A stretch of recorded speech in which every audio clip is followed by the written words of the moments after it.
கவலையின்றி சுவாசியுங்கள். உலகின் தலை சிறந்த மருத்துவர்கள் நுரையீரல் புற்றுநோய் சிகிச்சை அளிக்கிறார்கள். தங்கம் புற்றுநோய் சிகிச்சை மையம், நாமக்கல் மற்றும் Kanpur. GT Holidays, South India's #1 travel brand. You know you are special when you're with GT Holidays. Tamil தேசியத்தை கொண்டு போய் ரஜினி கொல்லப்புறத்தில் அடமானம் வைக்கிறாரு. அப்போ இதுக்கு பேர் தான் தமிழ் தேசியமா?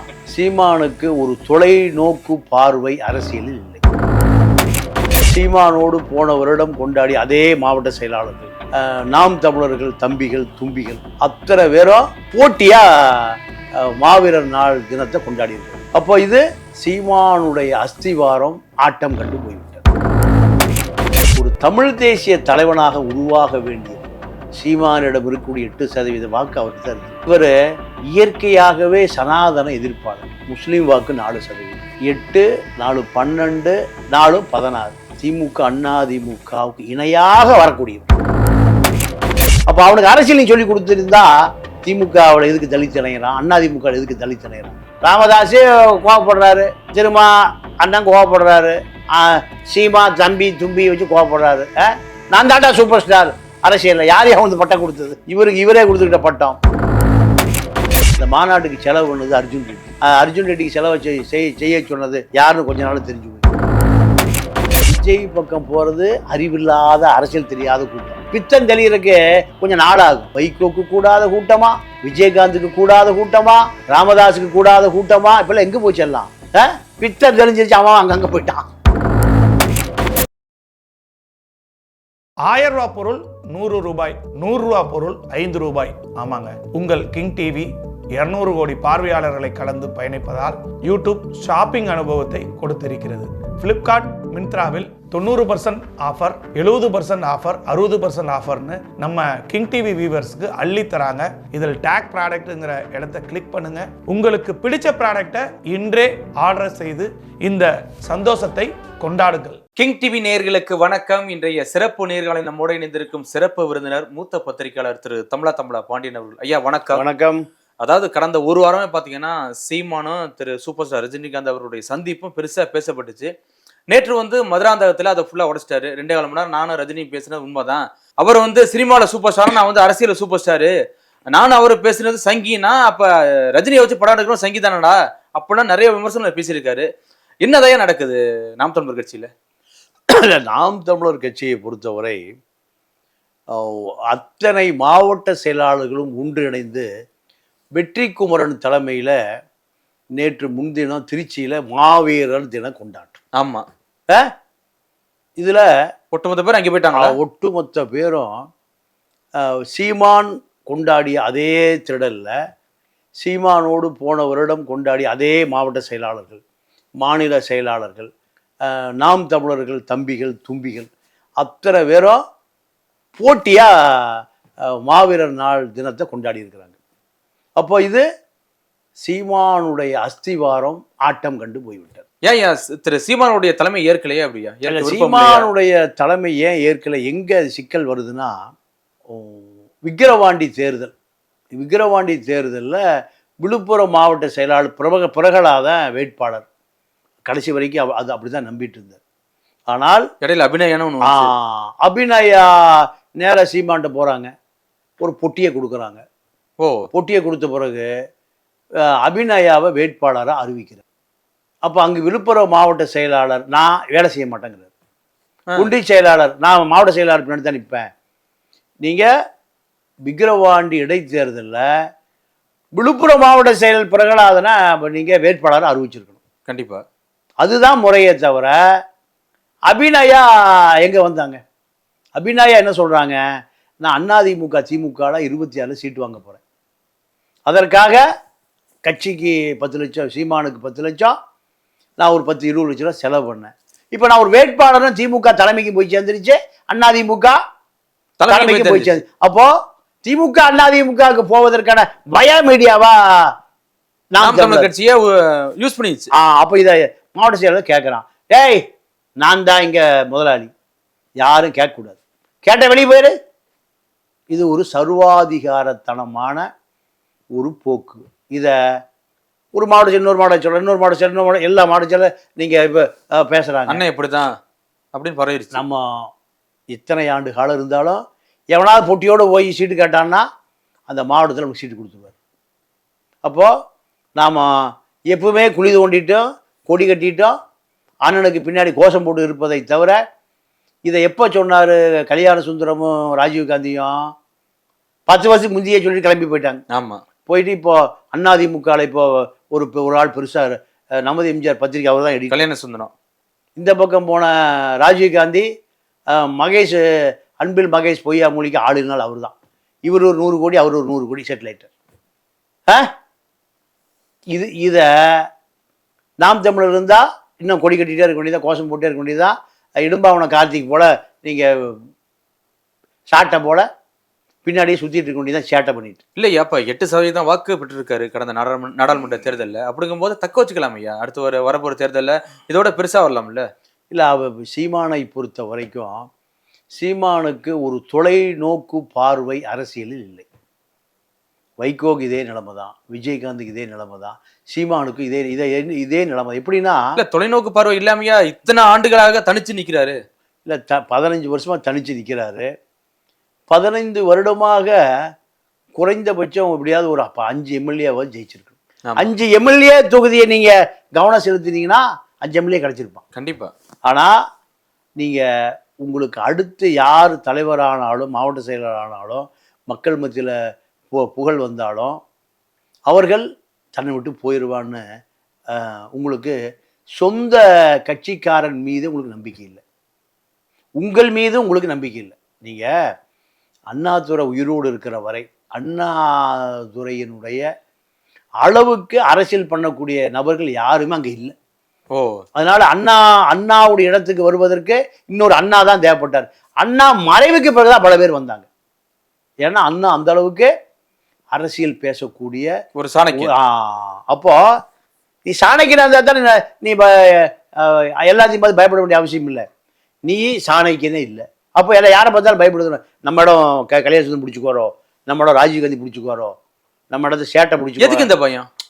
அரசியலில் ஒரு தெளிவு இல்லை, ஒரு தொலைநோக்கு பார்வை இல்லை. இதுதான் இப்போ இதே நிலைமை. ஆனா கேட்டா போறவங்க போகட்டும், நான் தான் சிலிபஸ்ல உருவாக்குறேன் அப்படின்னா சொல்லியிருக்காரு. ஒரு கட்சியில நான் தான் அனுப்புறேன் அப்படின்னா சொல்லியிருக்காரு. இதெல்லாம் சாத்தியமா? அப்போ இதெல்லாம் ஒரு காமெடியனை வடிவேலு காமெடி மாதிரி இருக்கு. அரசியல் என்பது காமெடியா? எத்தனை பேர் தூக்கில் தொங்கியிருக்கான். பிரிட்டிஷ்காரங்கிட்ட மன்னிப்பு கேட்டு ஓடியாங்கிறான் பகத்சிங்க.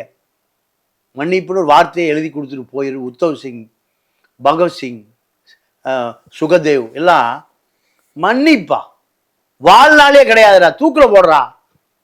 இப்படி செத்து போனவன் தான் அதிகம். அந்தமான் சிறையில் எத்தனை பேர் கிடந்து மரணிச்சிருக்கிறான். எதுக்கு? மன்னிப்புங்கிற வார்த்தையை ஆங்கிலேயிட்ட கொடுக்கவே முடியாதுன்னு. அதுதானே வரலாறு. ஆமா, இந்த மாதிரி சீமான் போல காமெடியா வரலாறு? இவர் இல்ல, நீங்க காமெடி நிகரியா, ஆனா ஒவ்வொரு கூட்டம் அதிகமா இருக்கு ஐயா. நேத்து கூட பேசவும் சொல்லியிருக்காரு, என்னாலதான் காட்டுப்பள்ளி துறைமுகம் வரல, என்னாலதான் பரந்தூர் விமான நிலையம் வரல, என்னாலதான் 8 வழிச்சாலை வரல அப்படின்னா பேசுறாரு ஐயா. இல்லைங்க, இதெல்லாம் எதை நீங்க இப்ப அவரு நான் தான் பிரதமர், நான் தான் அதிபர்னு பேசுற அளவுக்கு போயிட்டார். நான் தான் அதிபர், நான் தான் பிரதமர், தபால் விலையை குறைச்சிருவேன், டீசல் விலையை குறைச்சிருவேன், பெட்ரோல் விலையை குறைச்சிருவேன் பேச ஆரம்பிச்சிட்டார். இதெல்லாம் அக்டோபர் 27க்கு பின்னாடி. அக்டோபர் 27 என்ன? விஜய் வருகை. அப்போ தன்னிடம் உள்ள அந்த 8% வாக்கை தமிழ் தேசிய அரசியலை நீங்க சொல்லி கொடுத்துருந்தா அவன் எங்க போயிருக்க மாட்டான். பயப்பட வேண்டிய அவசியமே இல்லை. நீங்க அம்பேத்கரிசத்தை நீங்க தலித் அரசியலையும் திருமாவளவன் அடிமட்டத்துக்கு கொண்டு போயிருந்தா அவன் அங்க போயிருக்க மாட்டான். எங்க? டிவிக்கு பக்கம். பாமக இடஒதுக்கீடு ரிசர்வேஷனுக்காக இறந்து போன 25 பேருடைய தியாகத்தை, மணிமண்டபத்தை அன்னைக்கே கட்டியிருந்தீங்கன்னா இன்னைக்கு திமுக கட்ட வேண்டிய அவசியம் வந்திருக்காது. கண்டிப்பா வந்திருக்காது. நீங்க கட்டல. நீங்க எஸ்டேட்டுகளையும் பில்டிங்களையும் ஈஸியார் ரெசார்ட்டுகளையும் கட்டி வச்சிருக்கீங்க. அப்ப எப்படி உங்கள்கிட்ட வன்னியர் இருப்பான்? பாமக ஆளு போயிட்டான், விசிக ஆளு போயிட்டான், நாம் தமிழர் ஆளு போயிட்டான். விஜயோட வருகை 3 வாக்க பெற்றுறாரு. 3 தமிழ் தேசியம், இன்னொன்னு வந்து தலித் அரசியல். தலித் அரசியல், அதுக்கப்புறம் வன்னியர் அரசியல். வன்னியர் அரசியல். அவ்வளோ பேர் எங்கே போயிட்டான்? விஜய் பக்கம். இப்போ 25 வயசு இருக்கிற பையனுக்கு 15 வருட காலமாகவே இந்த அரசியல் போய் சேரவே இல்லை. எந்த அரசியல்? தமிழ் தேசிய அரசியல் போல. சீமா இப்போ 2009 10 கட்சி ஆரம்பித்தார். இப்போ வருஷம் என்னாச்சு? 24, 15 வருஷம் ஆச்சு. 15 வருஷம் ஆச்சு. இப்போ 25 வயசு இளைஞன் எப்போ 10 வயசுல இருந்திருப்பான். 10 வயசு சிறுவனாக இருந்திருப்பான், படிச்சிருப்பான், பள்ளிக்கூடம் வந்திருப்பான், காலேஜ் வந்திருப்பான். இவனுக்கு 25 வயசு ஆச்சு. 15 வருஷமா அவனுக்கு தலித் அரசியலே போகலை, தமிழ் தேசிய அரசியல் போகல, வன்னியர் சமுதாய அரசியலும் போகல. 25 பேர் தன்னுடைய உடம்புல துப்பாக்கி குண்டை வாங்கி என்ன பண்ணான்? அந்த இடஒதுக்கீட்டை வாங்கி கொடுத்தான். அவனுடைய அரசியலை நீ கொண்டு போய் சேர்க்கல. அப்போ ராமதாஸுக்கு இழப்பு, திருமாவளவனுக்கு இழப்பு, சீமானுக்கு இழப்பு. 3 பேர் இழப்பு எதனால் வந்ததுன்னா, உங்களுடைய அரசியலை நீங்க அடித்தளத்துல கொண்டு போய் சேர்க்காதனுடைய விளைவு அடித்தளமே இல்லாத விஜய்க்கு போய் கூடுறான். அம்பேத்கரை பேசும்போது தண்டுறான் கை, பாத்தீங்களா? கண்டிப்பா. அப்போ அம்பேத்கர் அவனுக்கு தெரியுது. இப்ப விஜய் வந்து இதை நோக்கி தான் வர்றாரு ஐயா. இதை நோக்கி நகர்த்தப்படுகிறார். தள்ளப்படுறாரு. ஆனா அவருக்கே தெரியுமா? அது தெரியாது. அது அருமையான கேள்வி. அவருக்கே தெரியாது. அவரு இந்த மாநாட்டுக்கு செலவு பண்ணது அர்ஜுன் ரெட்டி. மாநாட்டுக்கு செலவு செய்ய சொன்னது அர்ஜுன் ரெட்டிக்கு செலவு செய்ய சொன்னது யாருன்னு கொஞ்ச நாள் தெரிஞ்சு போயிடும். ஓ, இப்போ அர்ஜுன் ரெட்டிக்கு என்ன, ஆதவ அர்ஜுனா மேல ஒரு ஆள் இருக்காரு. எல்லாத்துக்கும் மேல ஒரு பாஸ் இருப்பார்ல, பிக் பாஸ் இருப்பார்ல. அந்த பாஸ் வந்து அடையாளமே தெரியாது.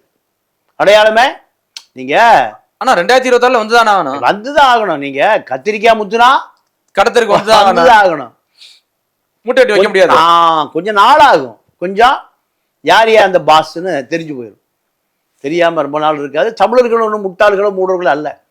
ஆக இந்த அரசியல் நகர்வுகள் அத்தனையுமே யாரோ ஒருவருக்காக நகர்த்தப்படுகிறது. அந்த ஒருவர் அவருடைய நோக்கம் என்னங்கிறது 26 இறுதியில தெரிஞ்சு போயிருப்போ. நேற்று உதயநிதிக்கு பிறந்த நாள். ஆமா, தமிழ்நாடு ஃபுல்லா நல்லா விமர்சனம். அங்கங்கே பிரியாணி போட்டுலாம் கொடுத்தாங்க. பிரியாணி போட்டுலாம் எல்லாம் கொடுக்குறாங்க. குவார்டர் பிரியாணி எல்லாம் கிடைக்குது. தமிழ்நாட்டில் சென்னையில் வாழ்த்து சொல்வதற்கு வேல்முருகன் போகலை. தமிழக வாழ்வுமுறை கட்சி தலைவர் போகவே இல்லை. முந்திரிக்காட்டு தமிழரசனுடைய தம்பி அவர் போகவே இல்லை. இப்போ சீமானுடைய கூட்டம் பூரா அப்படியே எங்கே வருது? தமிழக வாழ்வுமுறை கட்சிக்கு தான் வருது. அத்தனை பேர் இப்ப சாரி எங்க சேர போறான்? டிவிக்கு. அதாவது கட்சி பக்கம் அவ்வளவு பேர் அங்கதான் வர. இப்பதான் விஜய் பக்கம் போகுது. நீங்களா விஜய் பக்கம் போறது அறிவில்லாத, அரசியல் தெரியாத கூட்டம். அரசியலும் அறிவும் தெரிஞ்ச பொறுப்பாளர்கள் கும்பல் எங்க போய் சேர போறான்? நீங்க திருச்சியில வெற்றி குமரன் தலைமையில ஒரு 3000 பேர் 4000 பேர் கூடினான். ஆமா, அவன் ஏன் விஜய் வீட்டுக்கு போல? விஜய்க்கும் ஈழ போராட்டத்துக்கு போனாரு. அப்போ ஒரு அறிவுள்ள கூட்டம். புரியுது. இது அறிவில்லாத, அரசியல் தெரியாத கூட்டம். இது திரும்பி வரும். இது கொஞ்சம் லேட்டா வரும். நீங்க பித்தம் தெளிவதற்கு கொஞ்சம் நாள் ஆகும். பித்தம் தெளிவதற்கு கொஞ்சம் லேட் ஆகும். வைகோக்கு கூடாத கூட்டமா, விஜயகாந்துக்கு கூடாத கூட்டமா, ராமதாஸுக்கு கூடாத கூட்டமா, இப்பெல்லாம் எங்க போச்சு எல்லாம்? பித்தம் தெளிஞ்சிருச்சு, அவன் அங்கங்க போயிட்டான். இல்லையா, இப்ப விஜய் ஒரு பக்கம் ஆரம்பிச்சிருக்காரு, நாம் தமிழர் தம்பிகள்லாம் அங்கே ஒரு பக்கம் போறாங்க. அப்படியே போனவங்க அப்படியே வேலுமுருகிட்ட போயிருவாங்க. ஆமா, இங்கிட்ட ஒரு தனியா ஒரு அமைப்பு ஆரம்பிச்சிருக்காங்க, அதுக்கு போறாங்க. அப்ப நாம் தமிழர் கூடாரம் காலி அப்படியா? இல்ல, நாம் தமிழர் கூடாரத்தை பொறுத்த வரைக்கும் வாக்காளர்கள் தான் சீமானுடைய பலம். வாக்காளர்கள் தான் சீமானுடைய பலம். வாக்காளர்களை கொண்டு வந்து சேர்க்க வேண்டிய பலம் அந்த பொறுப்பாளர்களுக்கு.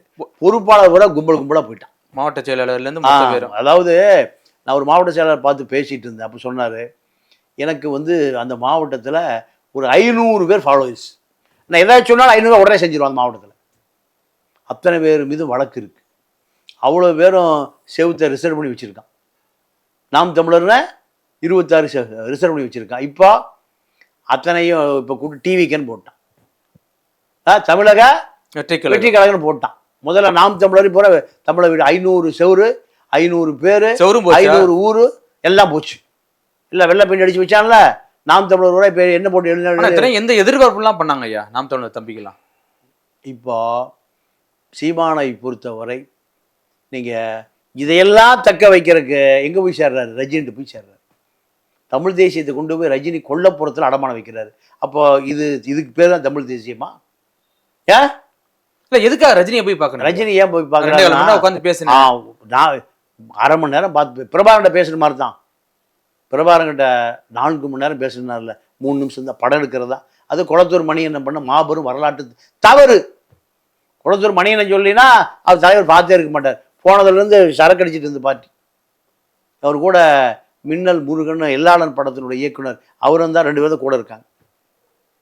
அப்போது ரஜினி 2.5 மணி நேரம் என்ன தமிழ் தேசிய அரசியல் பேசினாரா, இல்லை திராவிட அரசியல் பேசினாரா, இல்லை இந்திய தேசிய அரசியல் பேசினாரா, இல்லை இன்டர்நேஷனல் அரசியல் பேசினாரா? அரசியலும் ரஜினிக்கு என்ன சம்பந்தம்? அப்போ நீங்க ஏதோ ஒரு கட்சி தலைவர் பார்த்து பேசினேன் அப்படின்னா ஏதோ சசிகலா ரஜினிகாந்த் சந்திச்சாங்க பாத்தீங்களா? ஆமா. அப்ப சசிகலா ரஜினிகாந்த் என்ன பேசியிருப்பாங்க? ஜெயலலிதாவுடைய 5 லட்சம் கோடி எங்க இருக்கு, கொடநாடு எஸ்டேட் டாக்குமெண்ட் எங்க இருக்கு, மிடாஸ்கோல்ல எவ்வளவு வருமானம் வருது, சாராய ஃபேக்டரி எவ்வளவு லாபம் வருது, தினகரன் என்ன பண்றாரு, நடராஜன் எப்படி இறந்தாரு, ஏன் லிவர்லாம் மாத்துறீங்களே, ஒருத்தனை கொண்டு எடுத்து கொண்டு வந்து சரி வரலையா? விஜயபாஸ்கர் சொல்றீங்களே, பல விஜயபாஸ்கர் ஒருத்தனை கொண்டு பக்கத்தில் ஆம்புலன்ஸ் நிறுத்தி அப்படியே ஏற ஆம்புலன்ஸ் ஹெலிகாப்டர்ல கொண்டு வந்து லிவரெல்லாம் பொறுத்துனீங்களே, ஏன் இதையா பேசியிருப்பாங்க? அது அல்ல. அந்த பிஆர்ஓ மாதம் சம்பளம் வாங்குறான். ரஜினியும் சசிகலாவும் சந்தித்ததாக ஒரு வாரம் செய்தி பரபரப்பாக ஓடும். அதே சசிகலா டிராபிக் ராமசாமியும் பார்த்தாங்க தெரியுமா? ஆமாம். டிராபிக் ராமசாமி ஊழல் பண்ணாங்க, அது நான் வழக்கு போட்டிருக்கேன், சுப்ரீம் கோர்ட்டுக்கு போகிறேன், நீங்கள் உங்கள் வழக்கு என்ன, அதையும் வழக்கு போட இதான் பேசியிருப்பாரு. ஒரு பப்ளிசிட்டி, அவ்வளோதான், ஒரு மரியாதை, அவ்வளோதான். இதில் 1/2 மணி நேரம் ரஜினி இவர் சொல்லுவதை பூரா கேட்டுக்கொண்டார், அவ்வளோதான். நீங்கள் ஒருவேளை விஜய் எதிர்க்கிறதுக்கு வாய்ப்பே இல்லை. விஜய் அந்த சாரி சார், அதாவது ரஜினி இப்போ யாரையும் எறும்பை கொள்வதைக்கு கூட யோசிக்கிறா பார்ட்டியா மாறிட்டார். ஏன் எறும்பு நசுக்கினா கூட அது தப்பு. ஏன்னா அவரே ஒரு வீடியோல சொல்லியிருக்காரு, அதிமுக மீட்டிங் நடந்துச்சு இல்லையா, அதோட சொல்லியிருக்காருல்ல, நான் அரசியல் வரேன்னு சொன்னேன், பல பேர் வந்து என்கிட்ட வந்து அட்வைஸ் எல்லாம் பண்ணாங்க, ரொம்ப பயமா இருந்துச்சு அப்படின்னாருல. அதுதான் உண்மை. அதனால சீமானுக்கு ஆலோசனை சொல்லக்கூடிய நிலைமையில் அவர் இல்லை. சீமா விஜய் எதிர்த்து அரசியல் பண்ணணும்னு ஆலோசனை சொல்லியிருப்பாரா, இல்லை திமுகவை எதிர்த்து ஆலோசனை அரசியல் பண்ணணும்னு சொல்லியிருப்பாரா? ராவேந்திர கல்யாண மண்டபத்தை திமுக இல்லைன்னா அது டபுள் டாக்குமெண்ட் இடம், அது ஏலம் போயிருக்கும். காப்பாற்றி கொடுத்தது திமுக. ராகவேந்திரா திருமண மண்டபத்தை கருணாநிதி தான் காப்பாற்றி கொடுத்தார். அப்போ இல்லை பிஜேபி எதிர்ப்பதற்கான அரசியல் வியூகத்தை ரஜினி வகுத்து சீமானை சொல்லியிருப்பாரா? இவர் சொல்லுவதை பூரா அவர் கேட்டிருப்பார்.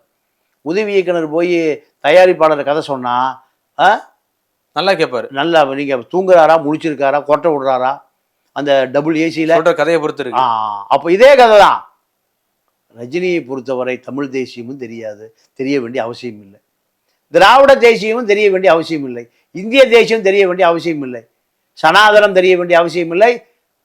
சர்வதேச அரசியல் தெரிய வேண்டிய அவசியம் இல்லை. அடுத்த படத்துக்கு என்ன கதை, அடுத்த படத்துக்கு 150 கோடி ரூபா அட்வான்ஸ் வாங்கணும், எங்கே ஷூட்டிங்கு, எத்தனை நாள் ஷூட்டிங்கு, யார் ஹீரோயின், யார் வில்லன், யார் காமெடி நடிகை, இதுதான் அவர் வேலை.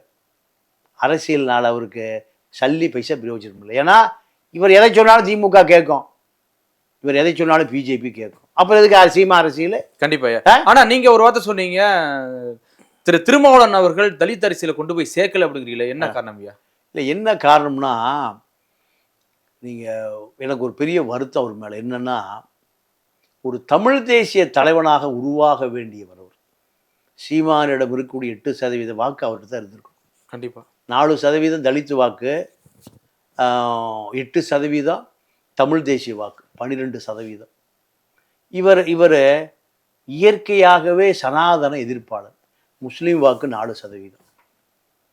8, 4, 12, 4, 16.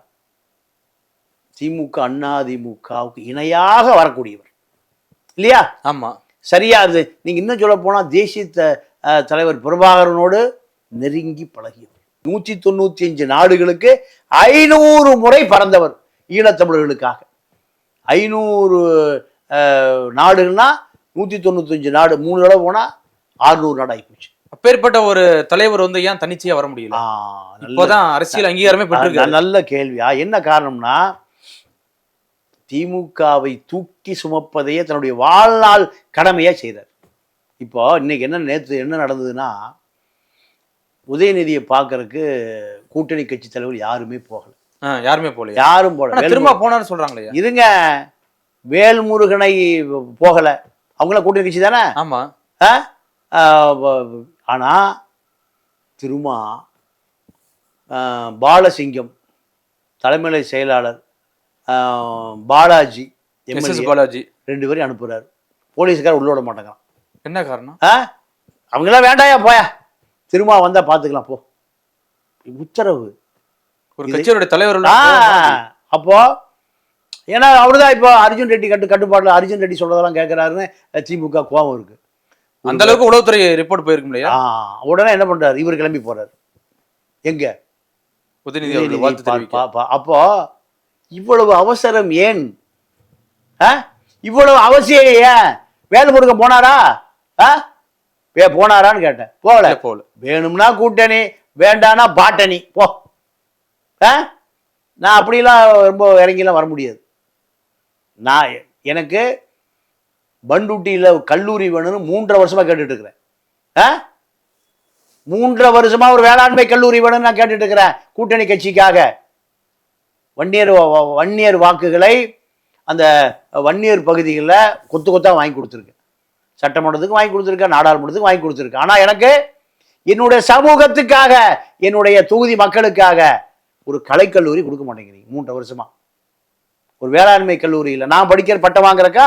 நான் விவசாய விஞ்ஞானி, விவசாயமே தெரியாத விஞ்ஞானி சாமிநாதனை போல பட்டம் வாங்குறக்கா? இல்லை, மக்கள் படிப்பதற்காக. அப்போ தமிழர் வாழ்வுரிமை கட்சி வேல்முருகன் வளர்ந்துருவான்னு நினைக்கிறீங்க, அதான காரணம். அப்போ எனக்கு உடன்பாடு இல்லை. எப்பொழுது வேண்டுமானாலும் நான் வெளியே போயிடுவேன். திமுக கூட்டணி வெளியே போயிடுவேன். STPI கூப்பிடுறாங்க, போய் கலந்துக்கிட்டாரா? என்னை யாரும் கட்டுப்படுத்த முடியாது. என்னுடைய மக்கள் தான், என்னுடைய தொகுதி மக்கள் தான் என்னை அவன் தான் ஓட்டு போட்டான். அவனுக்கான வேலையால் நான்.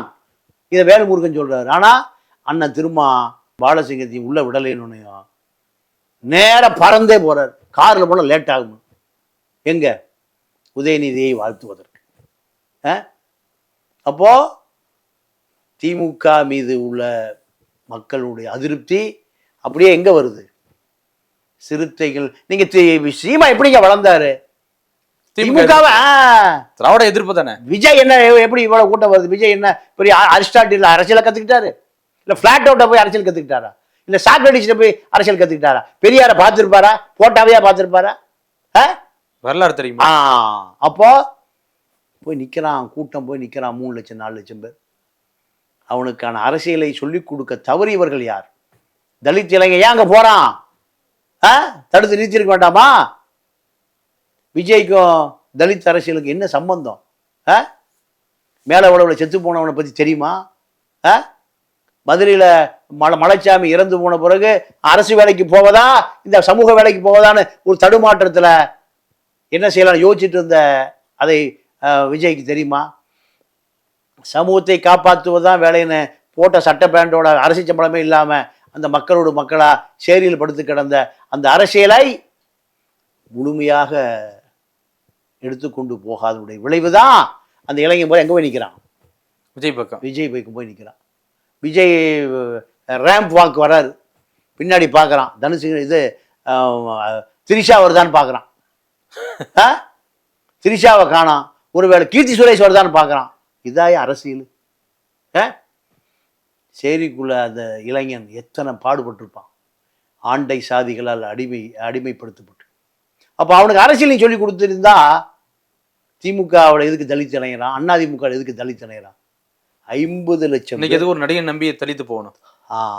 அப்போ இவர்களும் கோட்டை விட்டார்கள், அவர்களும் கோட்டை விட்டார். தமிழ் தேசியம் கோட்டை விட்டுச்சு, தலித்தும் கோட்டை விட்டுச்சு, ராமதாசும் கோட்டை விட்டார். இப்போ 3 பேரும் மக்களை இழந்த பிறகு குதிரை லாயத்திலிருந்து குதிரை ஓடி போச்சு. இப்போ குதிரை லாயத்தை பூட்டி என்ன பண்றது? எப்போ பூட்டி இருக்கணும்? முன்னாடியே குதிரை லாயத்திலிருந்து ஓடுவதற்கு முன்பே குதிரை லாயத்தை பூட்டி இருக்க வேண்டாம். ராமதாஸ் கோவப்படுறாரு, திரும்ப அண்ணன் கோவப்படுறாரு, சீமா தம்பி தும்பி வச்சு கோவப்படுறாரு. நான் தாண்டா சூப்பர் ஸ்டார் அரசியல்ல. யார் வந்து பட்டம் கொடுத்தது? பட்டம் யார் கொடுத்தது? இவரே கொடுத்துக்கிட்ட பட்டம். ஆக மொத்தம் அரசியலையும் சினிமாலையும் ஒரே சூப்பர் ஸ்டார் எம்ஜிஆர் தான். அதுக்கு மேல ஒருத்தர் நீ பிறக்கவே முடியாது. தன்னுடைய சொத்துக்களை பூரா காது கேளாதார் பள்ளி, கண் தெரியாதார் பள்ளி, ஊனமுற்றோர் பள்ளி கொடுத்து லைட்டு போடுற ஆள் இல்லாம கிடக்கு. எங்க ஜெயலலிதா ஊடு, எத்தனை அதிகார மையம், எத்தனை மத்திய அமைச்சர்கள், ஜார்ஜ் பெர்னாண்டஸ் எல்லாம் 98 ஆதரவு கடிதம் கேட்டு வாஜ்பாயை பிரதமர் ஆக்குவதற்கு கார்லயே படுத்து தூங்கின காட்சியெல்லாம் நான் பார்த்துருக்கேன். இன்னைக்கு அந்த இடம் லைட்டு போட காடு இல்லை. கண்டிப்பா ஜெயலலிதாவுடைய போயஸ் கார்டன் லைட்டு போடுற காடு இல்லைங்க. எம்ஜிஆருடைய ராமாவரம் தோட்டம் குண்டு பல்பு மாத்திரக்கு ஆள் இல்லை. அப்போ எவ்வளவு பெரிய சாம்ராஜ்யங்கள் அவர்களோடு சரிந்து போய்விட்டது. ஆனா அரசியல் என்பது நீங்க மக்களுக்கு அரசியலை சொல்லி கொடுத்தா தான். தந்தை பெரியாரை இன்னைக்கு வரைக்கும் யாராலும் அசைத்து கூட பார்க்க முடியவில்லை. பெரியார் சிலையை உடைக்க போறான் RSS காரன். 2000 வோல்டேஜ் கரண்ட் அதில் இருக்கு. தொட்டா கருகிடுவான், பக்கத்திலே போக முடியல. யாரை பேரை சொன்னாலும் அமைதியா இருக்கான். பெரியாரை பேரை சொன்னா என்ன ஆகுது? இறந்து எத்தனை வருஷம் ஆச்சு? இன்னும் பெரியார் அரசியல் பண்ணிட்டு இருக்கார். உயிரோடு இருந்த போது பண்ணி அரசியலை விட மறைந்து இன்னைக்கு பெரியார் பேசுறானா இல்லையா? கண்டிப்பா கண்டிப்பா. என்ன காரணம்? அந்த மனிதன் செய்த உழைப்பு. ஏன் சீமான பேசல? ஏன் திருமாவை பேசல? ஏன் ராமதாச பேசல? வைகோ ஏன் பேசல? மக்கள் விஜயகாந்த் ஏன் பேசல? சொல்லிக்கலாம். அண்ணா தலைவர், உண்ணா தலைவர் மறந்துட்டான் ஐயா. 1% ஓட்டு கூட வரலையா விஜயகாந்துக்கு. 1% ஓட்டு கூட வைகோக்கு வரலையே. ராமதாஸ் 1.5% ஆகி போச்சு. 7-8% இருந்தது. இதே நிலைமை தான் யாருக்கு வரும்? சீமானுக்கும் விஜய்க்கும் வரும். இதுதான் எதிர்கால அரசியல். கண்டிப்பா ஐயா, நிறைய பேசிட்டோம். பொறுத்திருந்து பார்ப்போம். மிக்க நன்றியா. நன்றி, வணக்கம். கவலையின்றி சுவாசியுங்கள். உலகின் தலை சிறந்த மருத்துவர்கள் நுரையீரல் புற்றுநோய் சிகிச்சை அளிக்கிறார்கள். தங்கம் புற்றுநோய் சிகிச்சை மையம், நாமக்கல் மற்றும் Kanpur. GT Holidays, South India's #1 travel brand. You know you are special when you're with GT Holidays.